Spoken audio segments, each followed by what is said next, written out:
Surgery, जो आज की दुनिया की सर्जरी की आधुनिकतम विद्या है, प्लास्टिक सर्जरी, इसका आविष्कार भी भारत में ही हुआ। सर्जरी का तो हुआ ही है, प्लास्टिक सर्जरी का भी यही आविष्कार हुआ भारत। और प्लास्टिक सर्जरी में आप जानते हैं, कहीं की त्वचा को काटकर कहीं लगा देना और उसको इस तरह से लगा देना कि पता ही ना चले, ये विद्या सबसे पहले दुनिया को भारत ने दी। मैं आपको पुराने दस्तावेजों के आधार की एक छोटी सी कहानी सुनाता हूं। 1780 में दक्षिण भारत का एक महान व्यक्ति, जिसने देश को आजाद रखने में बड़ा महत्वपूर्ण योगदान दिया, देश की आजादी की रक्षा में, संप्रभुता की रक्षा में उसका पूरा जीवन लगा दिया, उसका नाम हैदर अली। हैदर अली दक्षिण भारत का सम्राट। आज हम जिसको कर्नाटक कहते हैं, कर्नाटक के एक बड़े भूभाग पर हैदर अली का राज्य हुआ करता था। 1780 से 84 के बीच में अंग्रेजों ने हैदर अली पर हमले किए, कई बार हमले किए। तो एक हमले का जिक्र एक अंग्रेज की डायरी में से निकला, वो मैं सुना रहा हूं आपको।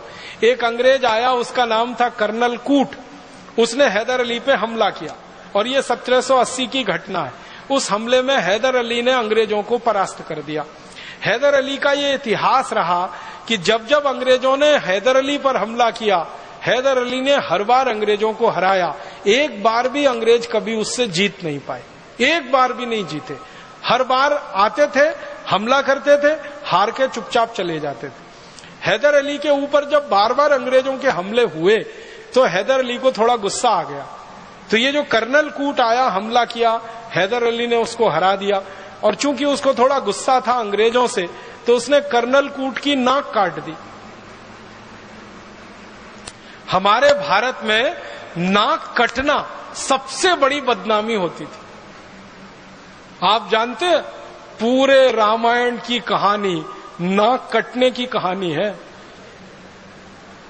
जो सूर्पणखा की नाक न कटी होती तो रामायण नहीं होती। और नाक कटना सबसे बड़ी बदनामी है। तो हैदर अली ने गर्दन तो नहीं काटी उसकी, कर्नल कूट की। वो चाहता तो गर्दन काट सकता था, क्योंकि कर्नल कूट पराजित हुआ था।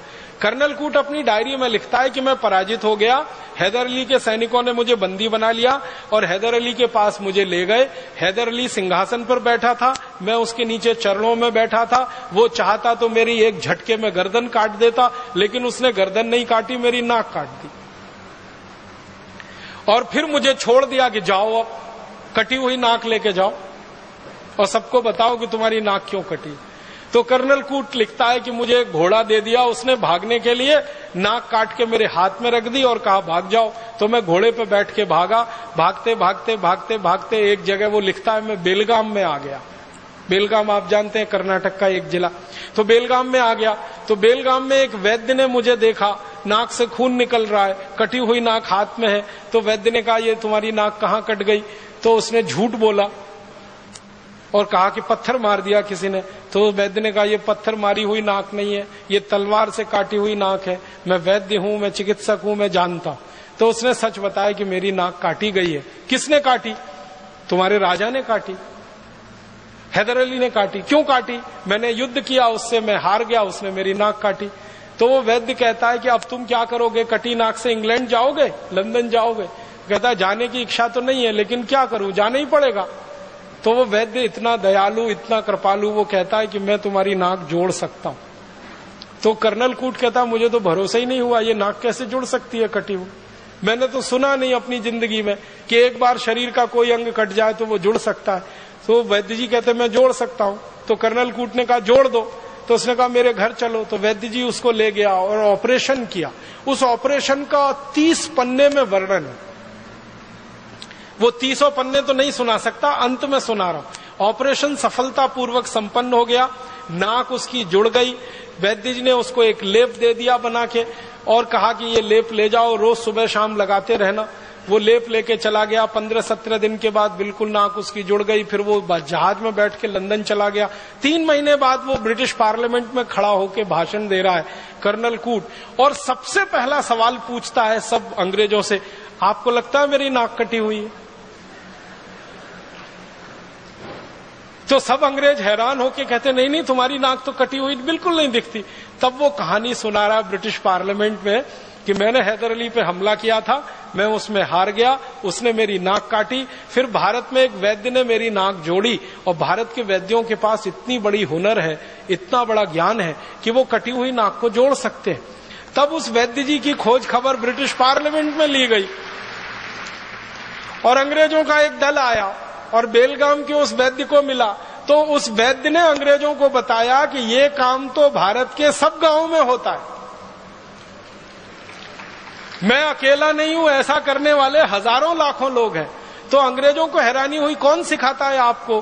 कहने लगे हमारे इसके गुरुकुल चलते हैं, उन गुरुकुलों में सिखाया जाता। फिर अंग्रेज वो गुरुकुलों में गए, वहां उन्होंने एडमिशन लिया, विद्यार्थी के रूप में भर्ती हुए, फिर सीखा।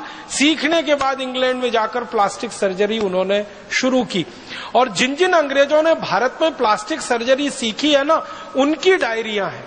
एक अंग्रेज का मैं बताता हूं आपको, वो कहता है कि जब मैंने पहली बार प्लास्टिक सर्जरी सीखी, जिस गुरु से सीखी, वो भारत का विशेष आदमी था और वो नाई था जाति का, उसने मुझे सिखाई सर्जरी। ध्यान देना इस बात पर, जाति का नाई, जाति का चर्मकार, जाति का कोई और, हमारे यहां ये ज्ञान के बड़े पुलिंदे थे, ज्ञान के बड़े पंडित थे।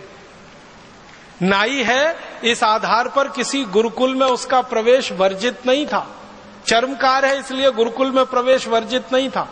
जाति के आधार पर हमारे यहाँ गुरुकुलों में प्रवेश नहीं हुआ है, और जाति के आधार पर हमारे यहाँ शिक्षा की भी व्यवस्था नहीं है, वर्ण व्यवस्था के आधार पर हमारे यहाँ सब कुछ चलता रहा है।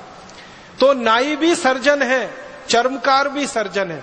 और वो अंग्रेज लिखता है कि चर्मकार तो ज्यादा अच्छा सर्जन इसलिए हो सकता है कि उसको चमड़ा सिलना सबसे अच्छे तरीके से आता है। तो शरीर का चमड़ा सिलना हो या जानवर का, बात तो एक ही है। तो हमारे यहां ऐसे लोग सर्जरी सीखते रहे। तो एक अंग्रेज कह रहा है कि मैंने जिस गुरु से सर्जरी सीखी, पूना का किस्सा है वो, पूना में जिस गुरु से सीखी वो जात का नाई था। सिखाने के बाद उसने मुझसे एक ऑपरेशन कराया, और वो ऑपरेशन का वर्णन है। एक मराठा सैनिक है, और ये 1792 की कहानी है। एक मराठा सैनिक है, उसके दोनों हाथ कट गए हैं युद्ध में, और वो उस गुरु के पास आया है कटे हुए हाथ लेकर जोड़ने के लिए।